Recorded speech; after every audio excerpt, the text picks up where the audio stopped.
Yeah. Awesome. Yeah. So is the wife now more happy with the situation? Because I know that this was an ongoing thing. Like this is a person that you took over that wasn't paying rent for like 2 years, right? Yeah. It was a year and 5 months. Yeah, she's a lot better. But she knows me, so she was just like, "Hey, let's breathe a little while before you go and buy something else." So I said, "Okay, so long as you know that I'm gonna go and buy something else, then uh, that's like half my battle right there, So, which that's Yeah, good. Val Yeah. invests in North Carolina, Diane, and he bought a property through a wholesaler with a problematic tenant that he knew he probably will have to evict and didn't realize the eviction process was going to be really difficult as that there was no lease, right, Val? No. Yep. No lease, no nothing. So yeah. Someday I'll share with you guys. I succeeded in evicting a tenant during the 1 week when the moratorium during the pandemic ended and the next one started. Oh, wow. I mean, kudos that I got it done, but she Yeah, didn't think it was going to happen, but it did. that's good. Yeah. You're trying to go back to invest in Arizona, Fathom. That's good that you got all those. I was just realizing, wow, that's a lot to remember of all these people. Um, it's funny that I'm on this call because recently I have decided that since we're still here in Las Vegas, we're in Henderson, just outside of Las Vegas, and I've been listening to Michael Zuber talking about the inventory levels, like 77% increase year over year, and this is the highest in the country. And I kind of gave up on this market for a while, stopped looking at it, never really looked that hard, frankly, because we just, as I admitted, we got super discouraged shortly after we moved here. We're like, nothing's going to pencil out. And then we actually watched the series that Michael started, Buying Vegas. And we're meeting with Joe D, the realtor that he interviewed on that show. We're going to meet with him next week and start figuring out what our buy box is here. So Hmm. we're gonna do our own backyard, but we're still gonna also look in Arizona because we think we're gonna end up there to be near our daughter and her husband. So your buy box might be changing then. Yeah, well, I don't have one right now. We don't want to invest in Southern Oregon anymore just because of the boots on the ground that we have right now he's not doing well, this gentleman. And I mean, it's one particular person who's been sort of an on-site property manager, and his health is failing. And we're like, oh gosh, we can't add when we don't have somebody else there to take over. So yeah. Yeah. Just to let everybody know, Vincent is not going to be here this morning. He has a prior appointment. So it's just going to be me. Hopefully that's okay. How is everybody doing? I see a lot of people join Esther, Palmira, Jim, and Troy. It's been a while since I've been on, guys. I've had to fortunately miss I like know the you've been last busy. several between vacation and traveling for like a fishing trip and stuff like that. It's just these Friday mornings surprisingly not worked out for me in a while. Yeah, I think I heard in the group chat that you came back and while you're on vacation, there were a couple problems in properties, right, Troy?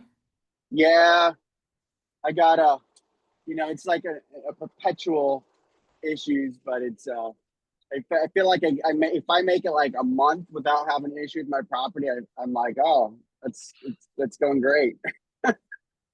Yeah. Um, so it's that's what happens when you get an older property, and it's more frustrating at the same time knowing like these a lot of these issues are things that I can handle myself personally, and I would save myself a lot of money had I been able to, just go to my property and take care of it. But my property is like 2,000 miles. Well, it's not quite 2,000. It's about 2,000 miles away.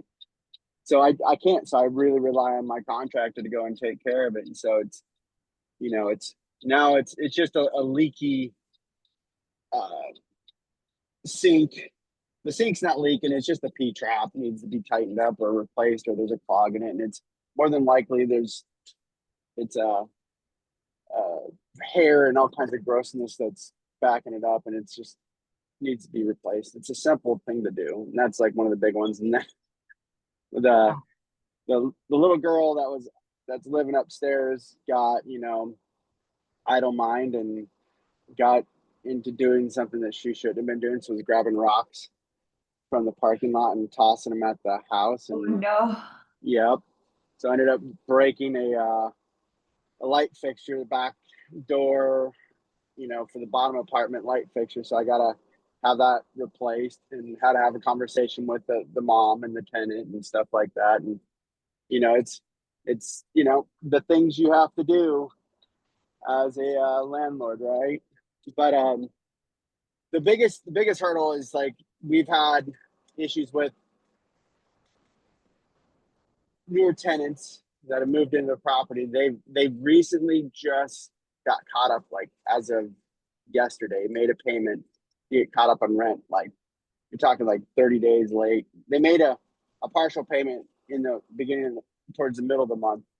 But I do know that, and this is, you know, a little room for concern for me as well, is that I found out that both the husband and wife that are occupying the space, you know, were working for a county jail. They were basically custodians, and they lost their jobs with, you know, budget cuts and stuff like that during the Trump thing. So they're now working as what you would call a temporary employment job placement. They're doing working and helping out with doing a Walmart renovation. So I know that like they're like, I had to have the conversation with the tenants, like, well, I've had to deliver to those guys. This is, they're usually only in those places for 6 to 8 months and then they're gone. What's the plan after that? You know, they're like, well, we're looking for something more permanent. So they went without work for a short period of time, and that's what delayed them to getting rent paid. And so they, you know, it's they've been good about being responsive and so forth. And we're transacting a new utility RUBS program too with our since we've leased up. So we're doing utility payback, and it's been taking a little bit to get used to, you know, just being on top of that and reminding them that, hey, utilities have been paid. So but at the same time, it's been helping out significantly with the cash flow, which has been beneficial, because I feel like when we start, you know, building up the reserves, we quickly deplete it with, you know, repairs and stuff like that. So I'm just like, I've been looking at my property. I'm like, man, it's got great cash flow, but I'm not building any reserves right now. This is like starting to annoy me. So I'm just like starting to think of like ways to get it stabilized, so that I want to get it to where I have a year's worth of expenses and set aside for reserves that's in that account, and that's going to sit there, and then have 2 months worth of additional reserves sitting there for emergency costs, you know, especially after getting some of the major renovations done. So I'm going to have to repaint, fix up some siding still. I think I can get away with roofing for a couple more years, but those are going to be major expenses. But I got to replace a furnace this fall, and then I want to put a ductless system in upstairs, which isn't super expensive, and it's something I'm going to just go to the unit and do it myself because I can do it. But that'll probably set me back $1,000, and the furnace is going to be running me probably around $3,500 to $4,000 as well. So it's you know, it's just trying to have those reserves enough to like not come out of pocket to take care of. And I've been thinking about like, well, because we're sitting somewhere around $2,000 worth of reserves right now, and that's not a lot. It's not a lot to feel comfortable with, you know. Oh, and then to add to it, there's a tree in my front yard that I'm like starting to get a little antsy about, that needs to be cut down too. So it's like, You know, I'm looking probably another year out, at least, maybe year and a half, two, before I feel like the property will be stabilized in a way that I think, you know, I'm not going to have to worry about any big major capital expenditures. So it's, yeah, that's where things sit right now. That's a lot. And it's hard, like in between properties when you're having all of the repairs coming up. But, you know, like everybody talks about reserves, but the only way to build up reserves is to have time of a stable rental income. So, Exactly. And then our short-term rental, we've opened it up to where we leave it open for one night stays. So we've made ourselves very competitive with the market to compete with the hotel industry. But we've been booked solid. We've been hitting 89-90% occupied for the last 2 months. The cash flow is, I mean, is not as great as it could be just because we've reduced our prices, but we're, you know, it's been fundamental. I mean, we've been able to, because we use that property as an income generator to do renovations on our primary property. And so I did a significant renovation to our driveway this last year. Cost us about 11 grand, and we put that on the company business card for that unit and that space.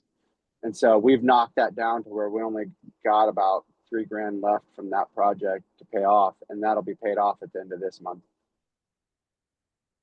yeah. Yeah. So, yeah.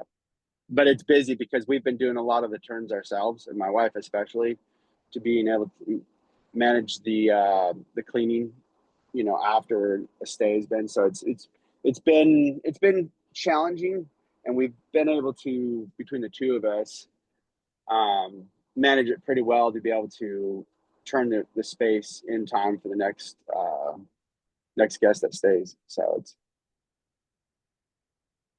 yeah.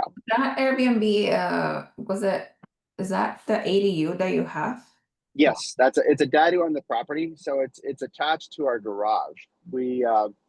That's one reason why we bought the property, is simply because it was an income generating attached dwelling unit. We were looking at buying. We were either going to do some type of multifamily, or we were going to do a property hack house conversion, where we're going to turn the space into multiple units and make it multifamily. And when this property came available, it was in an area that we've wanted to live in for a long time. It's in a lake community, and it just kind of like fell into our lap. And then on top of that, it had a detached dwelling unit in it. So we were like all over it, and we're able to get it under contract and purchase it. So that first winter we lived there, we spent 4 months renovating that place, and we put probably about 15,000 into it, which ate up a big chunk of our war chest. But it's been worth every penny of it.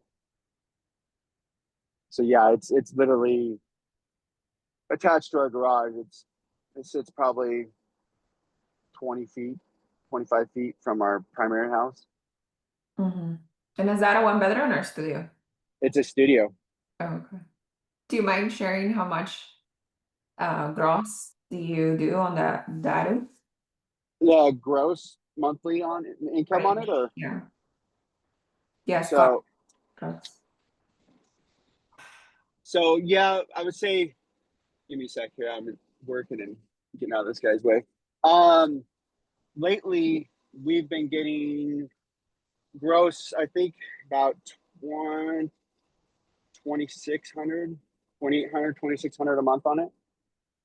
That's pretty good. Yeah.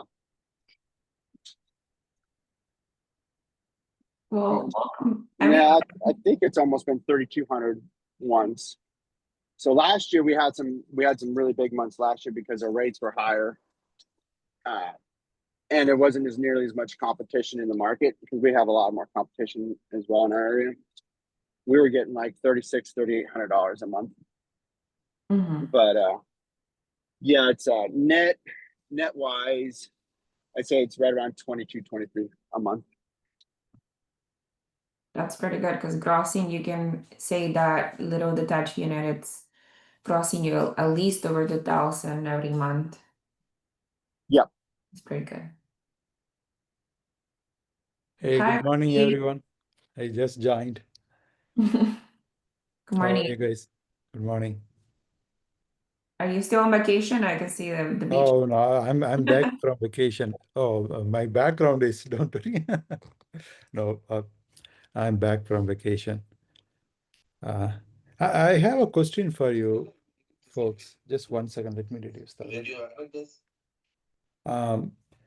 Suppose I'm trying to make an offer for some houses in Texas.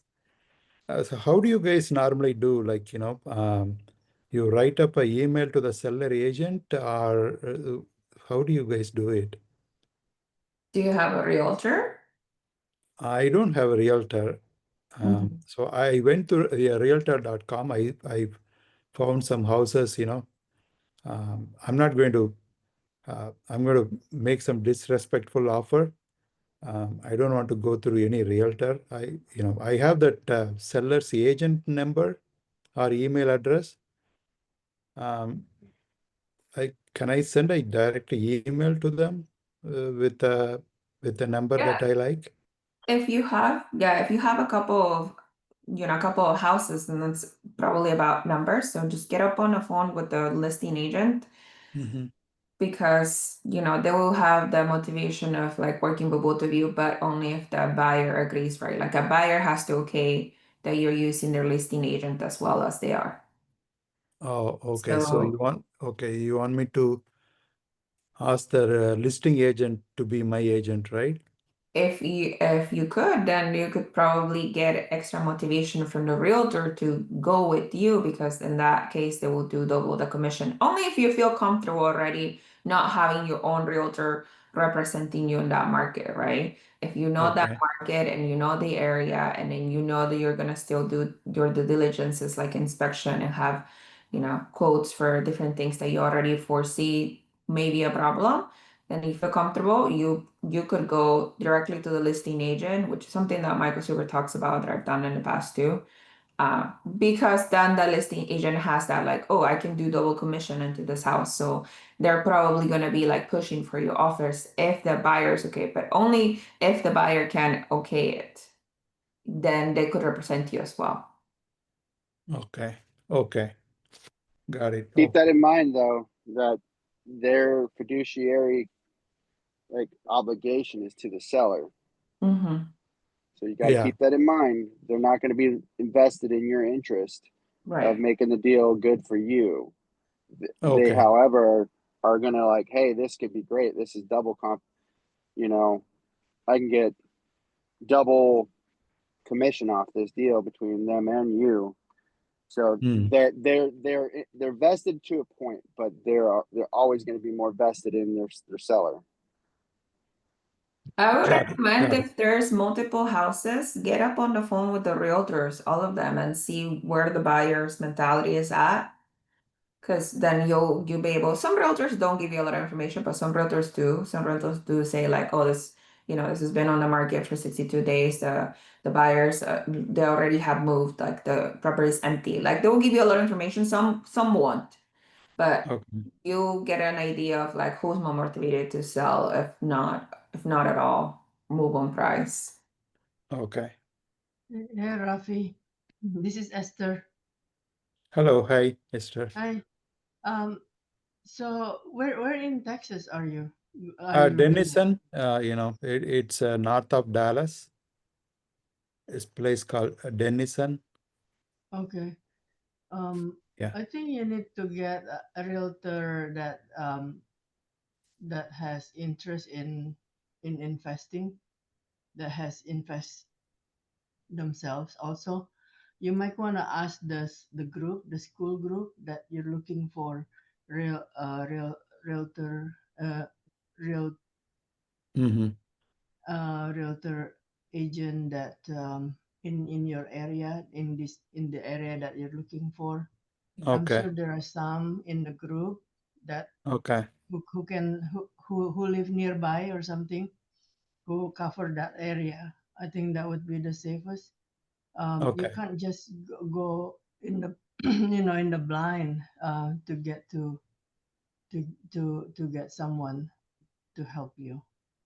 Okay. You know, I'll do that. yeah, Yeah. yeah. You might want to ask the group Okay. to find, yeah, and then might be some of them, and then you can chat with them and which one you would be preferred to work with.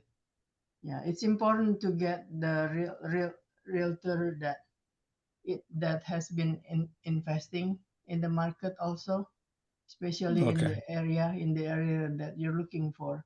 Then you can ask questions.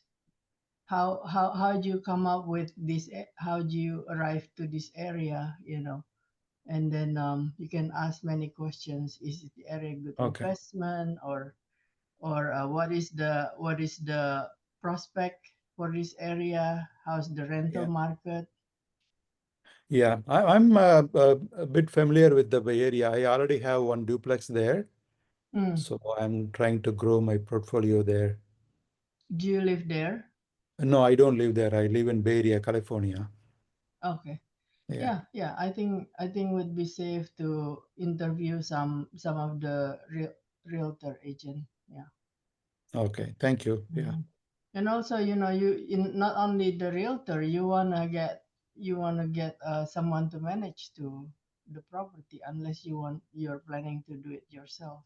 So Yeah. The one I have already being managed by a property manager, but okay, the next one I want to manage myself. I want to okay, try managing myself and see how it works. yeah, Make because sure you you really don't really don't you sign need that to. exclusivity agreement with the agent until you know you mesh with them. Because a lot of them will try to get you to do that. I didn't get your point. What Said, is it, Jim? don't sign an exclusivity agreement with the agent until you know you mesh with them. Oh, okay. Because a lot of them are trying to do that. It's that new law that came around a year or so ago. So make sure that you're going to work well together before you actually sign that, because that's 6 months that you'll get tied into that person in that area. Oh, okay. Okay. That's definitely one benefit of going to the seller's agent, is you don't necessarily have to do that to go with that purchase. Just Okay. do your due diligence, do your own research and everything else. Yeah, can't just pick up anybody, actually. Yeah, especially when you're far away. Yeah. Yeah. Okay. Okay. Okay. Good Thank luck. you. Thank you. Yeah. Good luck. But Esther, advice is pretty good. You might find somebody in the community that already is local Yeah. to the market, so that Yeah. could be an asset, another boots on the ground for you. Yeah. Okay. Post it up. I'll be back in 5 minutes. I have to Sure. check something. Good morning, Jim. How's it going? Pretty good. I can't wait to get the hell out of California for a little while. September, is it? Huh? September, your trip? Well, yeah, no, my problem is not that. My problem is dealing with California. Oh, PG&E is just freaking killing me. The second house on the property, I have to wait 30 days for them to get back to me with calculations to upgrade the meter from 100 amp to a 200 amp. oh my God. Yeah, it's idiotic. So now that I won't be able to refinance this property till October. I feel you on that. You're doing your 3 bursts, so I'm sure you're like have every other week to deal with the city for Yeah. sure. So yeah, money's going away very fast. Yeah. We have the speaker of next year's conference here, Jared. Good morning.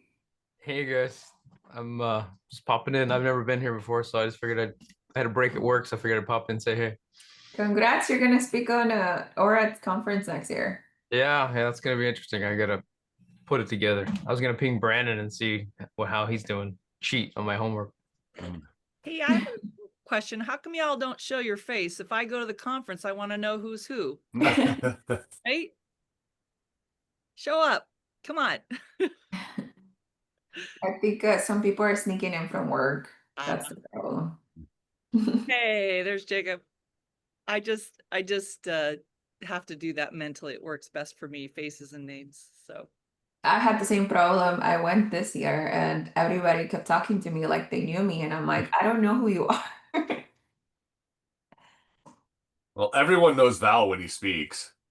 Yes, of course. Val. Yes, I'm gonna turn my camera on just in case. Yeah. thank you. Yes. Look, all my stuff done changed now. I'm supposed to be signing some paperwork for a refi, so I'm not going to Home Depot or going to the house now. I'm headed to Statesville to go sign some paperwork at the attorney's office. But hey, life of an investor, right? Easily the best voice in ORAT. Uh-huh. I appreciate it. Yeah, you need to look into audiobooks. Oh yeah, man. Oh, man, That would be cool. Yeah, I appreciate it. That could be your like side gig when you retire. Just look into do voiceovers for people. There you go. Yeah, Ask sure. Dion if Yeah. you could narrate his latest book for audiobook. I don't think I'm up for that kind of task. Hey, yeah. But That's yeah, I okay. You appreciate could it. just record a couple sentences and have AI do it now. Okay, that's cool. Yeah. Well, that's a Yeah, good I look. idea. Yeah, that would be something. Yeah, think about that. How's it going, Jacob? Going good. Just thought I'd pop in and, sort of sponge up some information from you guys, sort of new into investing. And I've been buying at tax auctions, and some of the verbiage that like it's get thrown at me, I'm like, okay, I need to get more integrated with the lingo. And so yeah, some of the buyers that had came to me have been from out of state, and I'm like, you know what, I should probably see how the other side thinks about this, and sort of get behind the see behind the curtain, and just sort of see what y'all are going through, because I'm in Missouri. So and yeah, and so we've had Florida buyers, and I hear a lot about California buyers, but I haven't seen any yet from my area. But yeah, just soaking it up. So yeah, that's it. What part of Missouri, Jacob? Southern Missouri, Springfield. So not the interesting Okay. parts like Kansas City or St. Louis, but the other part that nobody knows about. So yeah. Where my property is in Kansas City. Oh yeah. Yep. There you go. So you've been investing in your backyard? Yes. So far, yeah, just hitting. We've gotten several lots so far, and we should be getting our first house come August. Cross fingers that they haven't redeemed yet, and it doesn't look like they are going to redeem, but yeah, so that'll be fun. So I'm about a year in, so still pretty green. So tax lien, tax sales?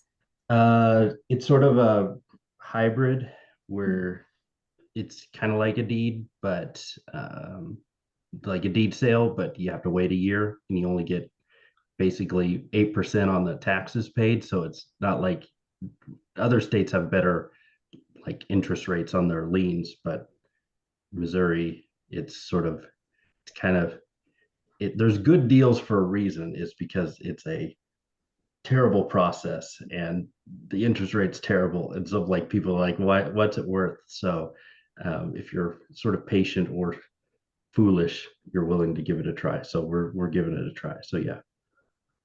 So you get the loads and you flip them on the MLS, or what is the investing technique there? So just 1 year in, so we've just been flipping them. We got the lots so far. We were able to get them over the counter, so we got them immediately down sort of in the Branson area, sort of south of us, and we just put up signs and sold them for just lower than anybody else would. And they sold pretty fast, at least one out of the three.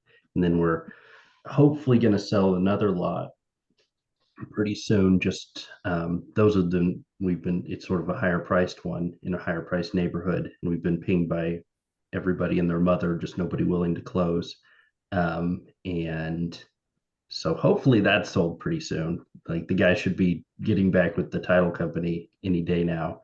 And then the house will probably fix that up. It's pretty close to being done, and we'll put it on like the MLS, and actually try to sell to an end buyer. That's kind of the goal. But yeah, Good. yeah. So Something I'm What's trying to learn more about liens and tax sales. it's like what's been your your barrier to entry cost on? So you've mainly been dealing with land acquisition, right? And now you're doing a house. You said. What's yeah. your upfront cost been like typically? So the land we kind of got lucky on. They went over the counter, which means like they went to tax auctions for 3 years and nobody wanted them. So everybody thinks like, okay, these things are toxic now. But so the collector sort of like takes up like, okay, anybody send in any bids, we'll take whatever. So we got land for like $250. We sold that for 2,000. So we're like, and then we got one for $1,500. We're looking to sell it for around 9,000. And so those have been our little flips so far. And those have been kind of nice, but now I'm learning. I'm like, okay, even though the profit margin's high, the work is the same for these little flips. And the houses were, our sort of entry point for the one we got in is around 10% of its value. So that was really good. And we were like sure that the guy would pay back the taxes, but we looked into him more, and he's been writing bad checks since 2008. So I think that's the reason why he's having other problems. And so that's the reason why we got such a good deal on the other one, and it might actually not redeem. So yeah, if that answered your question. Yeah, potential for upside on those tax sales are pretty high, but it's also time consuming, right? You're locking up money for a year, maybe 2 years, and then you're going through a quiet title process or whatever you need to do prior to, and then there's more money, but potential is there as well. Yep. That's sort of what we saw. So that's kind of, I think I might have cut somebody off though. So your profit margin seems better than if you were to invest in the stock market on some of that stuff, though. I mean, it's in comparison. I mean, it's no different than investing in stocks. It's a long term play with expectations of exponential growth in the stock itself. So I mean, you never know. That's awesome. Yeah, I mean, basically the like I give you the survivor story of the ones, but like 95% of them get redeemed, and then you get like 0.5% on your money, and then you've sort of vastly underperformed the stock market. And that's sort of the trade-off. But if we're trying to I've just been doing tons and tons of research of like, okay, what are the ones that like what's the signs of something that's not going to redeem? And there's some pretty obvious signs like, oh, it's got a bank loan. And in Missouri, we have to send out a letter to all of the people and tell them, oh, you can redeem in 90 days. And I've worked at a bank, and I know like if you lost a property at a tax auction, like you're gonna get fired. Like if you lost your loan, so like I've always seen those in the history like get redeemed. And so even if they paid like a whole bunch of money for them, so it's a learning process. But yeah, that's benefits, and it's all local. So each auction, the Missouri's funny is they southern Missouri, Springfield area, Jen, we have an history. Oh yep, Branson, we're trying to sell a lot there. We've sold a few lots in Branson, and that's the problem with one of our lots is they don't like SDRs in that neighborhood, but yeah, that's the sort of the game there. But what was I saying? Read the comments, get thrown off. But I don't know what I was saying. Okay, I'll just stop there. But yeah, I was just coming in, learning the lingo, seeing what seeing behind the curtain. But yeah, thanks everyone. You're basically just saying that you're trying to figure out what's the most profitable strategy to take on some of these tax lien properties. That way they don't redeem, is what you're, I think, Oh basically yeah, saying. yeah.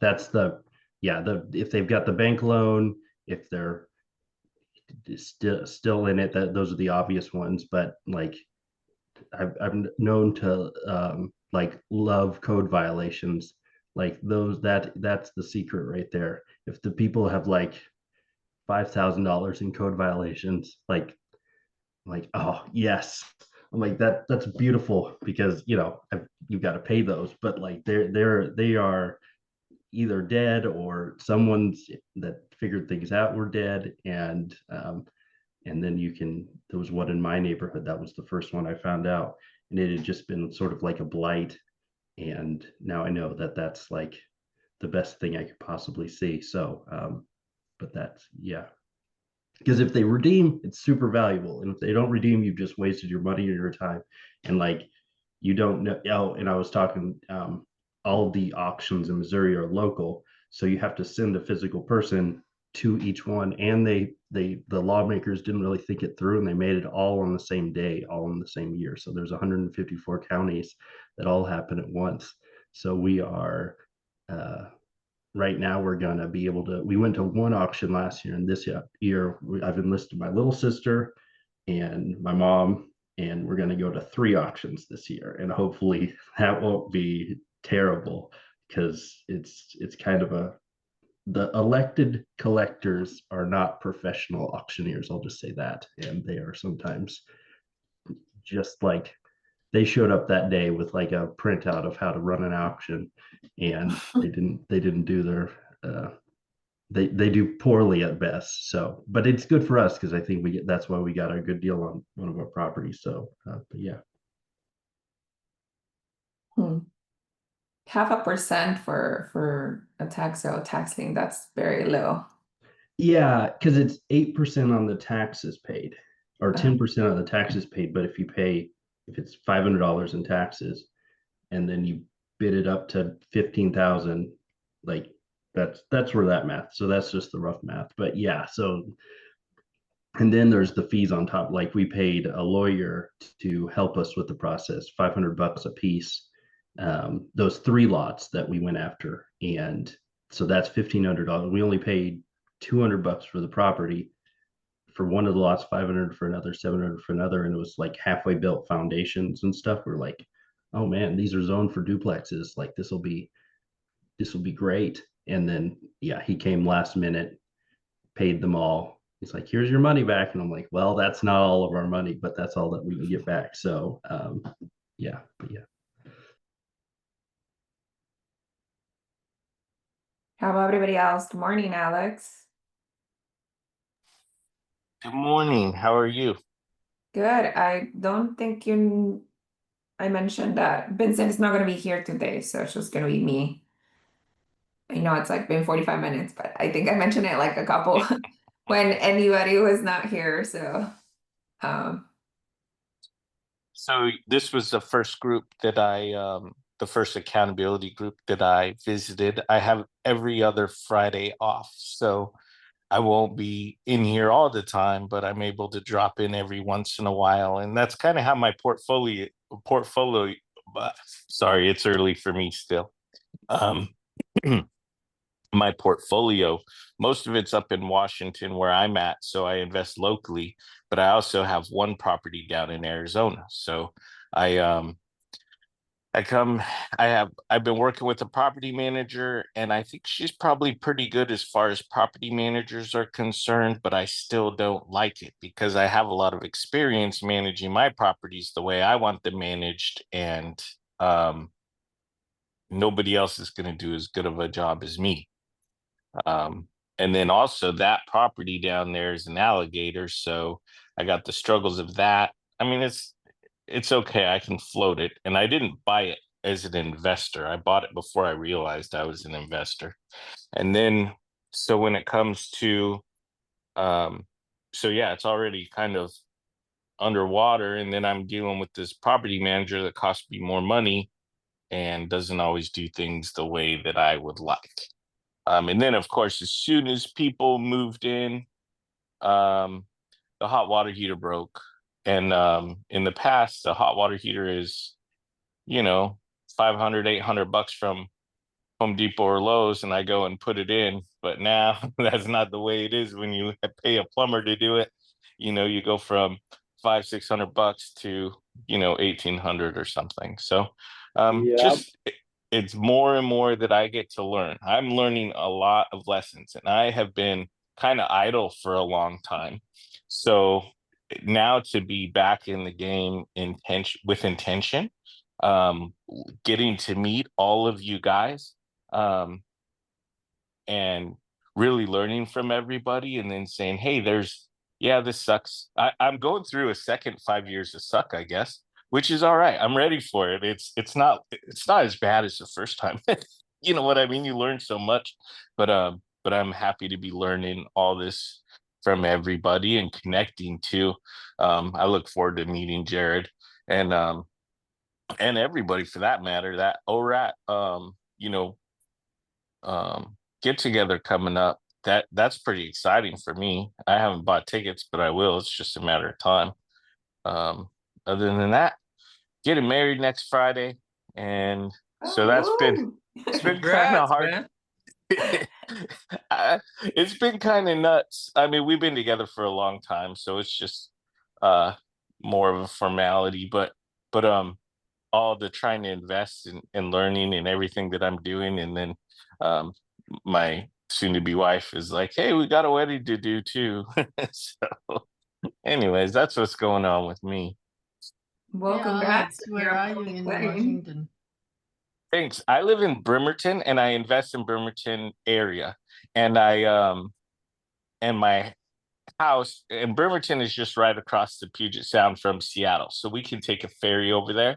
It's a really convenient situation, and then there's military bases over here that provide for the economy, keep the economy pretty strong. So it's a little big city, I guess.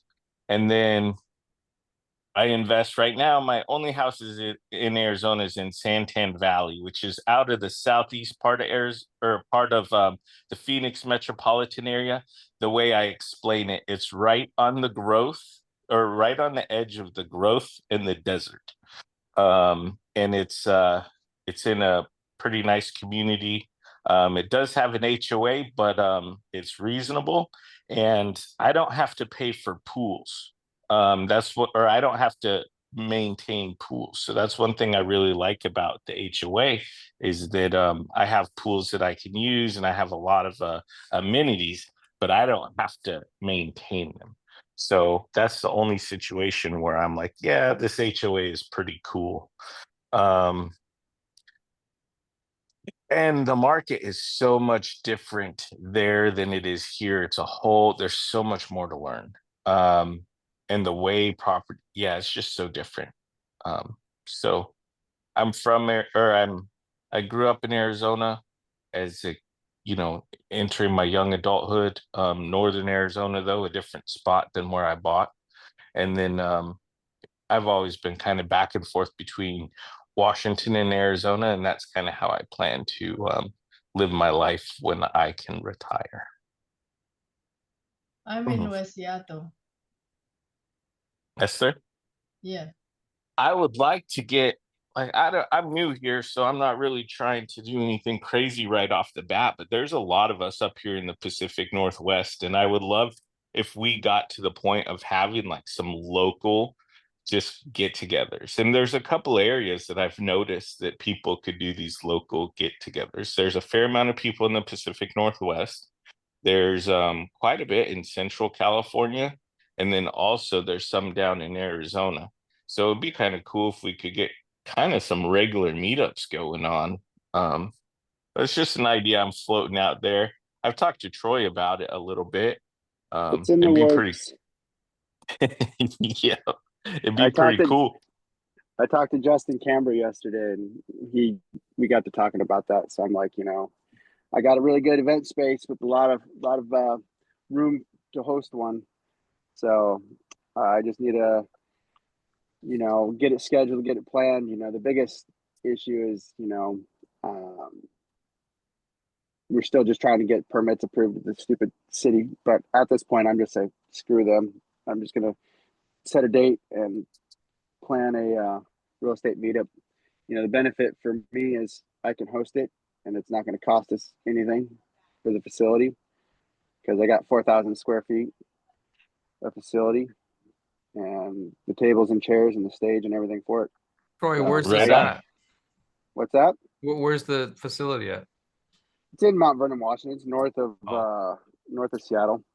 So that would be it's about an hour north. It's really small, quaint, like community just in between the Canadian border in Seattle. But it's a very touristy area where a lot of people travel to go to national parks. They go out to the islands in this area. There's a lot of people that come out here to just go fishing and just to travel out and do the coastal vacationing. There's a lot of second homes, a lot of vacation homes that people have close to me. So, and then we have a huge like tulip festival every year in my area. It's it's the largest one in the Pacific Northwest, North American continent. So it attracts thousands of people every year in April and March. Basically April to May. So, but yeah, it's we bought an old tire shop that we're renovating and turning into a mixed use building, and one part of it is a event space that we rent out. So I'm thinking about trying to have a meetup, maybe quarterly or at least biannually. So, but yeah, that's kind of what I got in mind, and been reaching out to people and talking to a couple other people. And now it's just setting a date and then planning for it. Awesome. It seems like the chat is also on fire. So there's some plans going on, some baby deals happening. Good. And does anybody have any questions, any challenges? I know Ravi talked about his realtor dilemma, but any things that you're seeing in your market?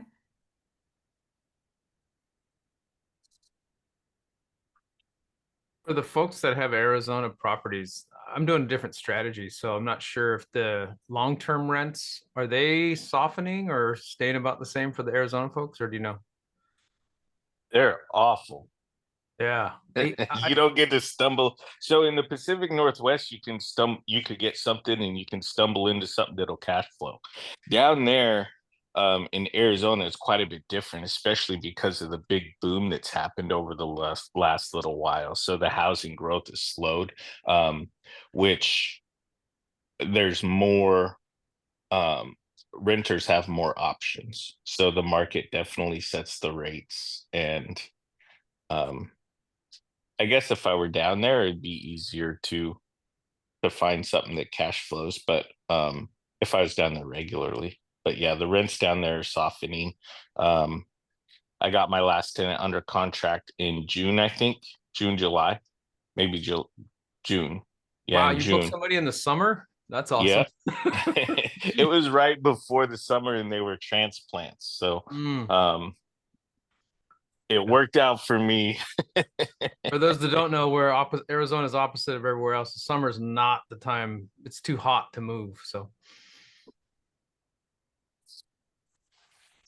yeah, the reason I ask is I'm doing the rent by room strategy, and even that has softened, right? Because we're hitting the lower economic scale, and even that has come down. And I'm like, damn, I wonder what the LTR and other markets are like. Because if we're taking a hit, that means other strategies are probably taking a bigger hit.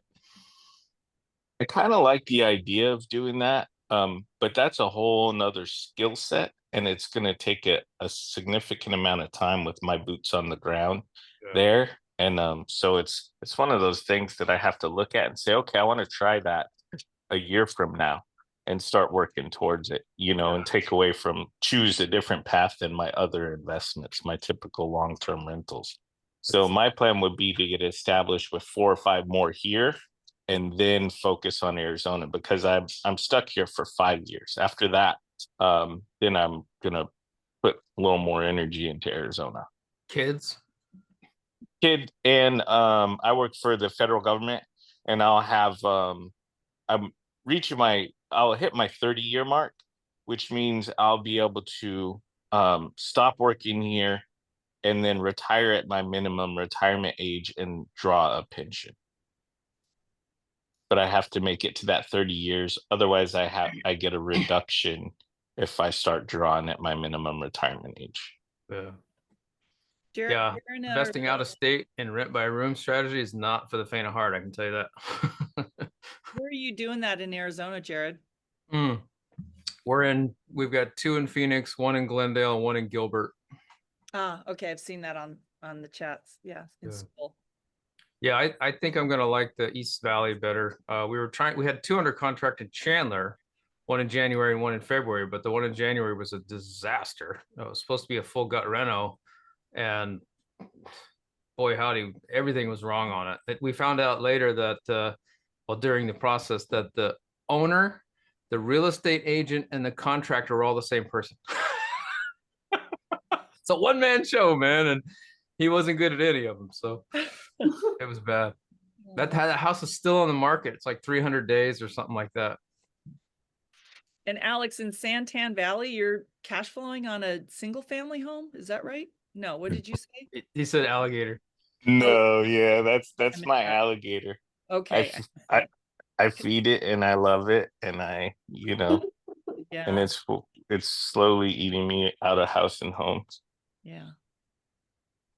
Those are all areas that we've been looking at, and just nothing seems to make sense. So I'm so curious with especially the rent by room model. So. Yeah, your rent by room is probably not. You got to be in a closer metro area, really. Like even the long-term rentals out there, traffic, right? It's not the traffic, it's there's no freeway access in Santan. It's so far away that it takes a long time to get the freeway, and people hate that. Whereas if you're in one of the other cities and you're close enough to the freeway, then you can get places around Phoenix, right? So it's kind of the way I see it.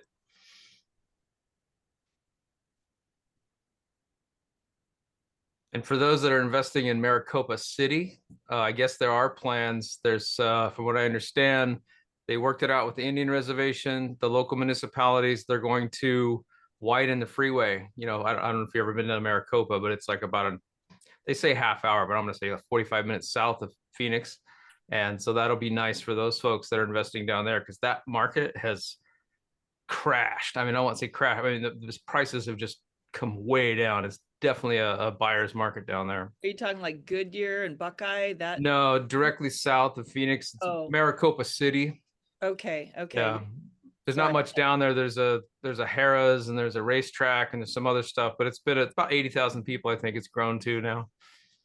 And Jared, did you say that they approved the freeway? Well, they've got past all the hurdles and there's a line of sight, like a light at the end of the tunnel. I think they got to dot the I's and cross the T's, but essentially the main holdup was the Indian reservation. But that's the rumor. We'll see what happens. I kind of blew up a little. I got a buddy of mine, Shad Nujumi. He's in the sub-2 community. He lives down there, and so he keeps me apprised of what's going on from time to time. For everybody, that's one thing about the Valley, the Phoenix metropolitan area. You could drive for an hour and a half and not get out of the city, from one end to the other. So there's growth there. It's not geographically restricted. So they plan where the growth is going to happen over the next 20, 30 years in advance. And it's based on water, and it's based on, you'd think they'd put the highway systems in first, but they absolutely do not. And so yeah, it's basically planned on where the water is. They just kind of pick a direction and start growing. So when the economy changes, they can turn it up. Like when people were moving in down there for COVID, they just turn up the construction. They bring in more labor. They just you know, turn it up. And then now that it's crashed, they just turn it, or not crashed, but slowed. They just turn that knob down and slow construction for a little while. It doesn't really, I mean, there's some changes in the market, but that's how it works. They know where the growth is. And right now with Taiwan Semiconductor coming in the north spot of the valley, you know, property values up there are going up real high. And the Santan Valley, the southeast part of the valley, you know, that was something that's been growing over the last probably 20 years, 25 years. So they kind of pick these different areas and you can kind of watch them grow. Yeah, the TSMC up there, the Taiwan Semiconductor. I bought 2 houses before they finished the first building on a gamble.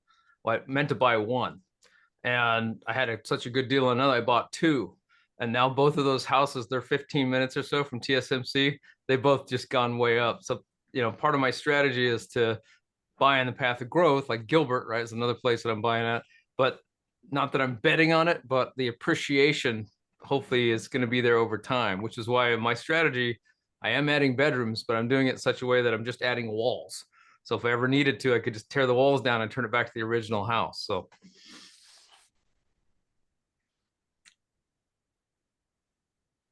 well, cool. It was good meeting you guys. I'm gonna go back to work here. I was just popping in to play hooky. So Nice meeting you, Jared. Take care. I'll See be ya. reaching out, Jared. Bye. Yeah. Hey, Alex.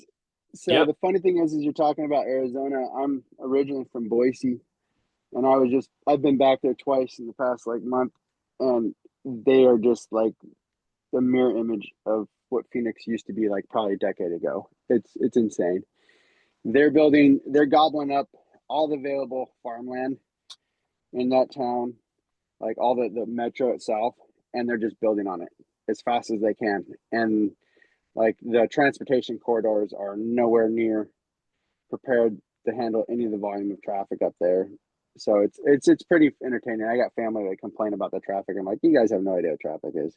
Come to Seattle for a week, and then drive from the north end to the south end, and then you can complain.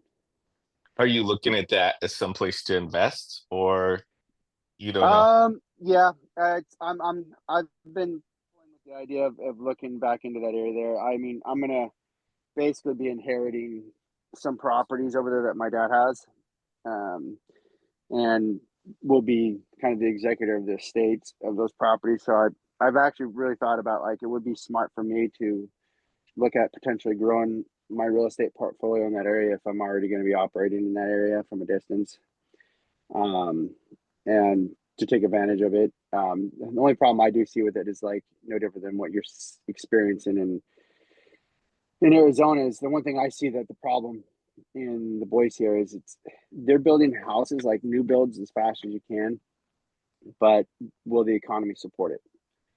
Like, a lot of the people that are influxing in that area are work from home kind of professionals, and they've relocated to that area. And like, I for many years would ask people, like, or friends of mine, like, who's all moving there? Like, I don't get it. Like, I mean, they're building houses as fast as they can, and still people are buying them. Like, the population, I don't see how it supports it, or the economy, because that area is a service related economy. Like, a lot of people that have grown up in that area are entrepreneurs. They are small business owners. And then there are quite a few people that live there that work for some of the bigger corporations and stuff like that, but there's not that many. And so the rest, what a lot of people don't realize is, like, minimum wage there is still $7.95, and there are a lot of people that work at that wage. That sounds And a lot like Arizona. and so there's a great proportion of people that they've been priced out of the market now, because like the median home value in that area is like 585, and it's all market dependent where you're at, but there's a lot of people there that no longer, they've been priced out. They can't, like, first time home buyers, if you don't have a good thriving business, and even then if you have a 1099, it's hard to get lending on, because you gotta show proof of income and stuff like that, and a lot of them don't. So it's a challenge for a lot of people. But you know, what a lot of people that are locals to that area are complaining about is the fact that these out of state home buyers are coming in and they're driving the market up, and that's exactly what they're doing. That's been a complaint since the dawn of time. This is a Oh little yeah. bit more for everybody. The area that I have the most interest in is between Idaho, Utah, and Arizona. I live in Washington, so it doesn't take too much for me to get over to Idaho. And then I have the property in Arizona, so I would like to have any market that's between Idaho and Arizona, I'll likely have interest in. But the hardest part about those is those aren't necessarily cash flow markets or equity markets. So they're somewhere in between. So it's a little bit of cash flow and a little bit of equity, and it's a long, slow game, which probably doesn't support my my goals and my strategy. So I can't really get wrapped up into any of that too much right now, because I want a little bit more growth, something that's going to last, something that'll kind of help my portfolio get us. I mean, I have four properties, 5 units, and I'm working on the next one, but I need to grow right now. So if I get into one of those slow markets, a little bit of cash flow and a little bit of equity, that's really going to slow my growth. So that's why I'm looking into different strategies, like maybe rent by the room or short-term rentals and things like that. But then that takes a lot more. That's a lot harder to do from a distance, which is where this group comes in.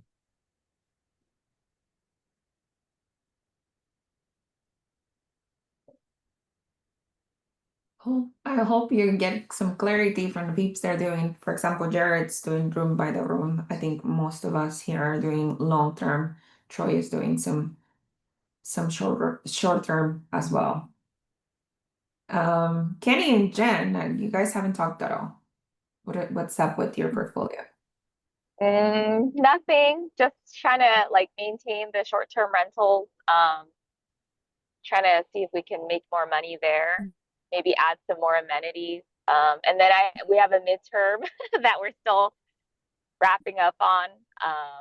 That's about it. No acquisitions. Just watching the market. We have to pay off some debt before we can buy some more. So kind of staying focused with that. Still in the 5-year suck. So welcome, whoever's new. We are also in the 5-year suck. And just trying to, I think this year, I've said it before, it's more like stabilizing. But it's been a little painful because it's a buyer's market. So obviously I want to shop, but I cannot. So just staying focused and stabilizing, paying off debt is, I think, our line this year.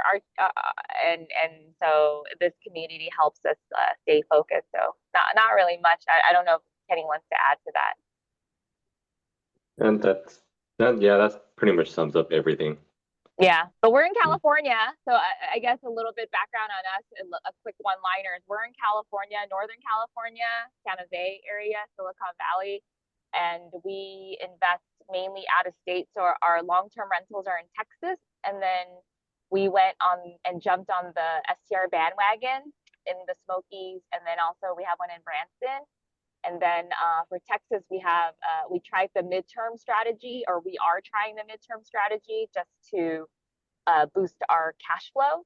So we're out-of-state investors trying different strategies to see what can help us with the cash flow, since we're still mainly W-2 workers. So that's a little bit about us. And we have Norcal meetups every month, every 2 months. I think that's about it, Lindsay. I'm going to the Backstreet Boys concert, so if anybody wants to come with me on August 10th, please dress in white and come with me. That's it. Since you mentioned the Backstreet Boys, I all of my feed is now Backstreet Boys. There you go. On Instagram. You can thank me later, but Kenny won't even go with me. My phone hears you, and then suggestion, it's everything of Backstreet Boys. Yeah. So yeah, the tickets for Orac came up. You know, I missed the top of the hour. I don't know if people getting like VIP tickets or general. Like, I don't know. I'm wondering what we're gonna do this year. But yeah, excited to see everybody again. Are you going, Lindsay? Yeah, I'm going. I'm also trying to see if I've never done the VIP, but I know it comes with the dinner. So what does that entail for people that were VIP last year?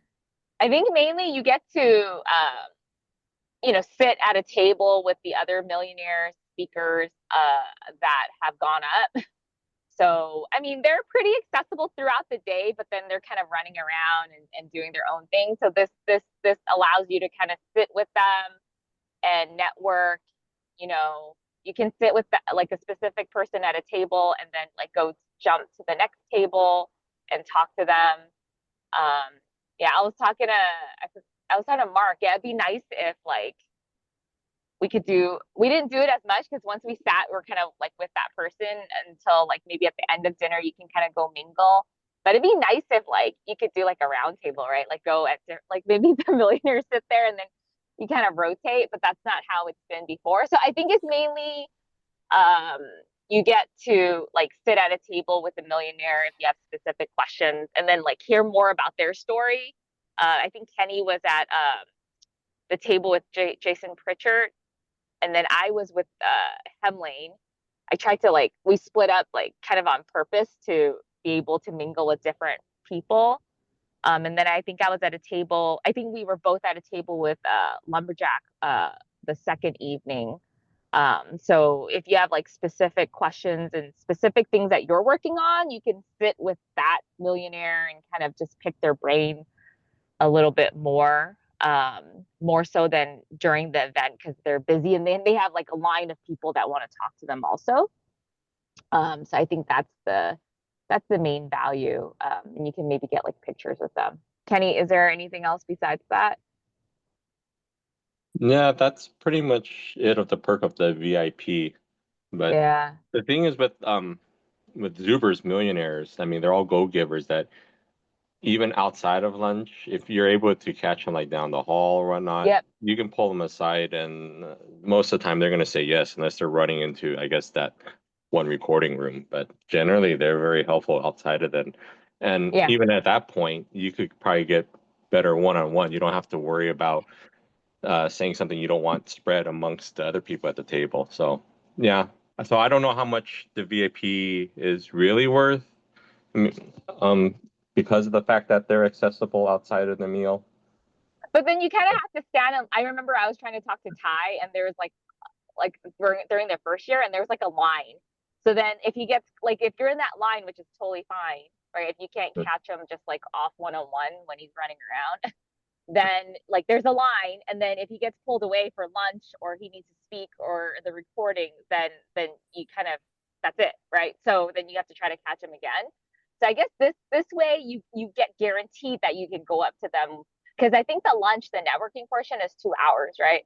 So even standing in line, getting food, even before, even after, when everybody's pretty much done, like 30 minutes done with lunch, you can kind of go up to them and like, hey, Ty, you know, can I talk to you? They're very open and like Kenny said, go giver. So you can get that more private, like guarantee, I think, right?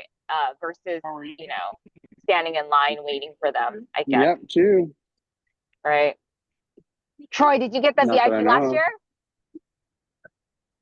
No, it's not.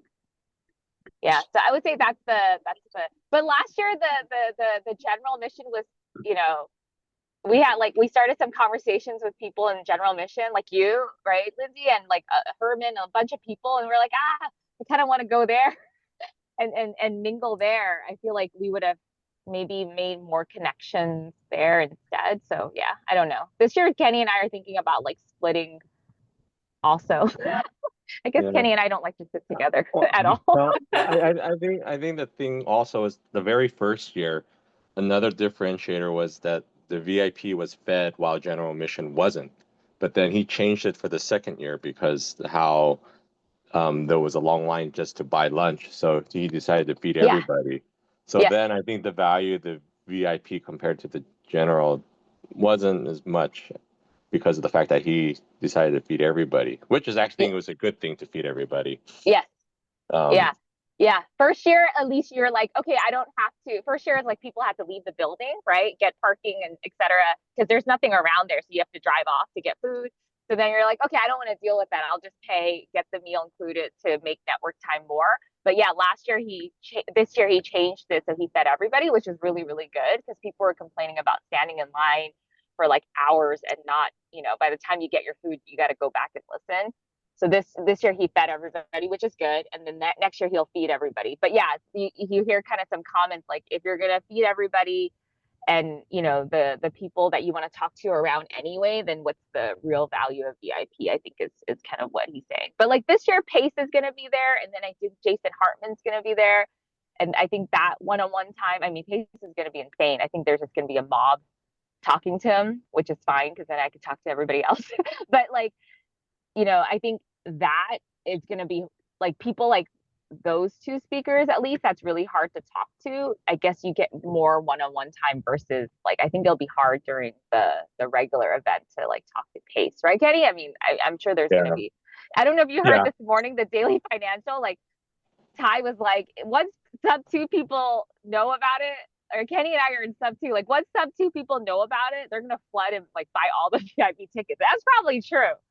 Yeah. I'm So if you actually guys are on glad the you. fence, I'm actually glad you said that because with Pace there, it will increase the. Right? Yeah. So I will probably. I was going to wait a little while to purchase the ticket, but now I'm not. Nah, don't wait. Don't wait. Yeah, Pace is there. It's gonna sell out when sub 2 knows about it. It's insane. Yeah, like we went to Bigger Pockets a couple years ago and we were already sub 2, but we couldn't talk to Pace at all, which is fine. And then we were at a different event with in Fresno with Zuber and Pace. And it was insane. The lines, it wasn't Zuber's event, but he was a speaker there. But the lines to speak to Pace were insane, like mile long. So yeah, his following is crazy, and they're gonna probably wrap up, like buy all the tickets. It's true. The VIP at tickets. Deal Champs this year, Pace brought out food trucks, and then the police showed up because the food trucks didn't have licensing to be on the property. Lindsay was there too. Yeah, Jim, you're getting VIP. I'm definitely gonna get a VIP. I enjoyed talking to people. Now, once again, I was new, but I was able to talk. I was sat with Casey one day and had long conversations with her. So okay, I'll definitely do a VIP. It just that lunchtime really it's good. I was telling Mark, I think like it'd be nice. I don't know how feasible this is, but like if people could kind of move around as well, right? Yeah. To the different tables, because otherwise, then. Like, let's say you sit with Casey, then you're just there the entire time. Like, I don't get to talk to Casey, or you don't get to talk to, let's say if I was with Ty at the table, right? It'd be nice. Yeah. But I know like they're not getting paid to be there. They're just nice to go there and speak and talk to the the communities. I don't know how feasible that is. And then I was telling him, I was telling Mark, it'd be nice if Zuber, because Zuber was like running around, right? Like I'll be his runner for whatever errands he has to run. But it'd be nice if he just like sat at every table and like he told me he can't sit. That's just not possible. No, but then like for the VIP at least, right? If he can't sit and he's running around making sure the event's okay, like I'll sign up for that. Like I'll do that. But it'd be nice if he sat at every table so that the VIP people feel like, oh, okay, I paid, like, cause it's $700, right? Like, oh, they got to talk, like he got to talk to like everybody that paid, to be there. I thought that'd be nice, but I don't know. Yeah. I have a question for both of you. I want to make sure to get it in. So this will be my first year attending. And so what route would you suggest? And I'll be bringing my wife. So I was kind of thinking about one VIP pass and then the other. But I don't know if we could switch up, passes. She might want lunch one day and I might, I go told with Kenny them. about that. I told Kenny, I said, let's do one after leaving last year's event. We're like, okay, VIP is great, but then I also want to talk to like all the people, the new connections. You make a lot. I feel like the people that are going the path that you're going, right, and grinding the way you're grinding. It's nice to talk to that crowd as well. So literally last year we're like, I want to go to the other one, but we paid for it already. So this year after leaving last year, we're like, we should split up, and we were just trying to figure out who goes to which room. And yesterday I did talk to Kenny, like, I wonder if we could split, like on one day we'll do think you one and then the other day you know, you could do the other, just to get a taste of it. But I think it's possible, because I mean the differentiator of the VIP was the badge you got, and it's on a lanyard that you wear around your neck, so you could just swap it. There's no names on it. yeah, we've been to both years and we've got VIP for both, just because like we're super groupies. But I don't know which one's better for a new person. I can't answer that because I haven't been, but I definitely want to. I feel like you can make a lot more connections with people that are running the same race as you can in the general admission. And then and that's super important when you're in the grind, right? And then I feel like if you have something specific you want to ask a millionaire, you're guaranteed to be able to do so in the VIP room. You know, in the VIP room in both years, there's no speeches. You know, it's mainly like you actually get to sit at a table, so you can kind of spot who you want to sit with and like race dash to sit with them at their table and then listen in, and then, you know, to their stories, and then ask them specific questions. That's why I feel like if people, the millionaires, could do like a round table, it would be a lot better, because sometimes I feel like maybe one couple or one person talks to them and then it kind of goes on, and then like, you know, we're just sitting there not able to kind of tell them about our story and our specific questions.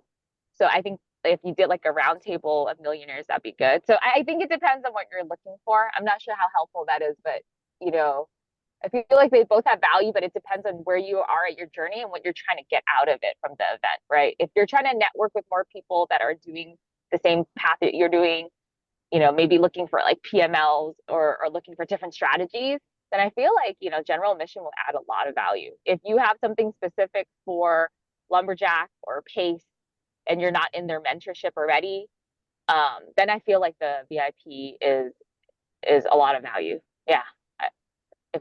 Sorry, that wasn't helpful, right? Okay, Jim, you go. I was gonna jump in here real quick if you guys don't mind. Thanks, Go Troy. ahead.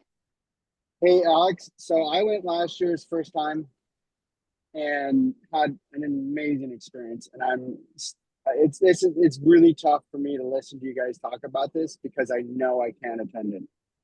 And the people that are going to be there to have that ability to have a one-on-one conversation with them, it frustrates me even further because, you know, it's having that ability to ask questions about stuff that you're facing or dealing with, or, you know, trying to figure out like what path to go down, you know, because there's so many different strategies in terms of the investing world, and depending on where you're wanting to invest and where you're at in your investing journey, like what works or what makes the best sense for you. And being able to have that conversation with someone who's done it is invaluable, because they might be able to sit there and tell you things like, hey, did you consider this, or did you consider that when doing this? And the one thing that I didn't realize when I started investing in this strategy, I didn't think about this, and it really changed the game for me. Those are the things that you get from those conversations from those people that will move you along your journey 10 times faster, or it might give you the opportunity to take a step back and like, oh, I did not think of that. That actually could be devastating to my portfolio, or it could be devastating to like the reserves that I have or whatever. Or, you know, I don't feel comfortable taking on that kind of risk kind of scenario. That being said, like I went to the event strictly to network with as many people as I possibly could, because I have been searching for meetups in my local area, and they're hard to come by on the north side of Seattle, surprisingly. And and then at the same time, like the ones that I have gone to, like you learn a lot, but I felt like what I learned from having like conversations with Matt, with Mike, you know, I'm talking about Matt, the lumberjack landlord, Mike, Millennial Mike, you know, with Jason Pritchard, with Casey from Brick by Brick, with, you know, talking with Beth Traverso and, you know, with all the other, you know, special guests that actually got up on stage and spoke, like, I actually enjoyed going to it from the general admissions aspect, because I was down there where everybody's interacting and talking, and I made it my goal to approach everyone that I wanted to have a conversation with, to ask them questions about what they think about the issues that I'm dealing with or whatever, or just to get some information on how I can be better at scaling my real estate journey. Well, I kind of think the VIP pass would get, so for me, it's a little bit more about what I want to do. You know, maybe one day I want to be in the VIP room, and then the next day I want to be in the general public room. You know, I'm not worried about getting bang for my buck as far as my dollar. I think I'll have that. It's more opportunity, right? I want to have I want to be able to pursue whatever opportunity presents itself. So this is one thing that I did notice, and I'll be quite blank with you guys. There was a couple times I snuck up into the VIP area and had a conversation with like Aaron Amin. Like, I wanted to go talk with Aaron, and him and I have been communicating before that in an event, because he originally started in Seattle. And so we've been communicating back and forth for many months prior to that. So I went and snuck up and had a conversation with him. And then I noticed that there was, you know, another room in the back where like Matt was back there having conversations with, you know, the VIP guests. And the one thing that I did kind of notice is that you had access to those millionaires, but there's also, that was during some of the other speakers' sessions too at times. So, you know, you're trading one thing for another, and there might be a presentation that might be going on that might provide some valuable information for you, that, you know, if you're going to have a conversation with one of the other millionaires, it kind of separates the opportunity to be able to take as much in from the actual event as possible. And that's the one thing I did notice. But I wasn't a full-time VIP person, so I'm not exactly if that's the complete truth of how things kind of went on the entire time. Because I also did have a long conversation with Casey from Brick by Brick. She's awesome.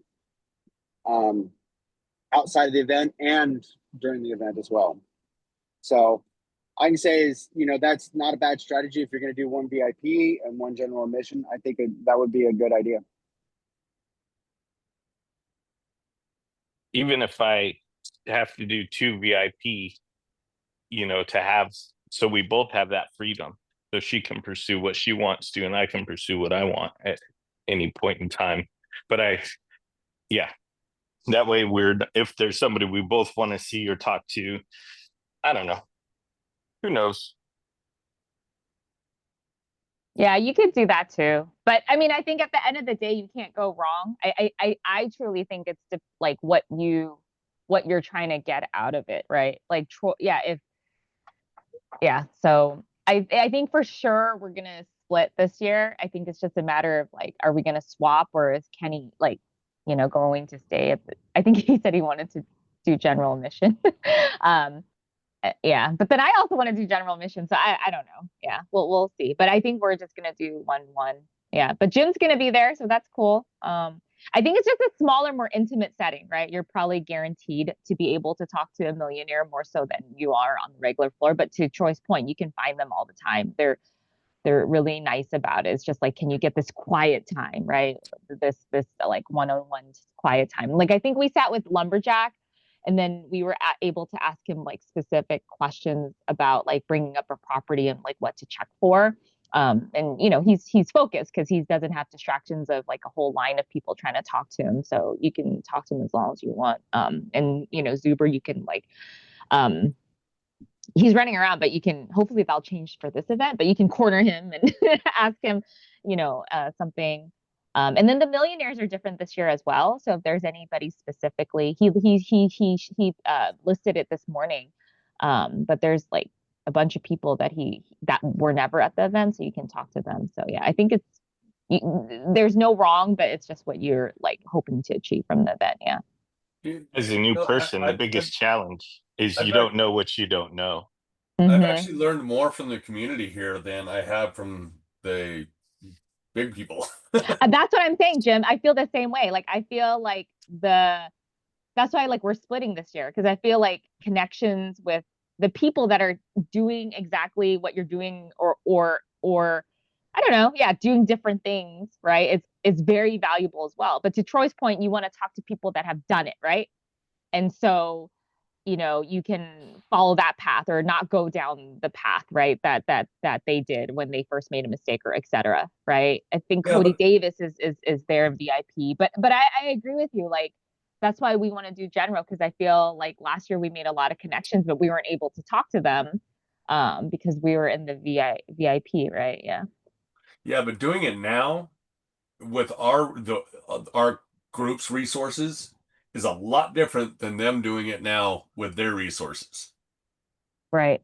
That's a big difference. They don't have a 5-year suck, and I'll go even farther saying the 6-month to 1 year is even bigger suck.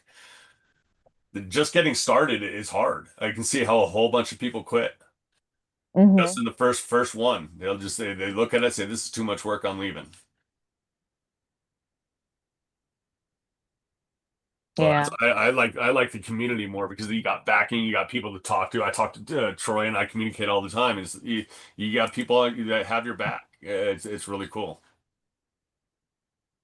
So what's your recommendation? I'm kind of torn. I We're really not am. helpful. I We're not honestly helpful am. to you. Yeah. No matter what I'm going, I just got to decide. And right now, cash flow for me is freaking hard because I got too much going on. Agreed. That's the only because it is expense trip, right? You have to get the hotel, even Yes. though Mark is trying to get everybody to get into an Airbnb. I don't know how that's gonna work out, but Well, like yeah, Gina was saying, way to do it.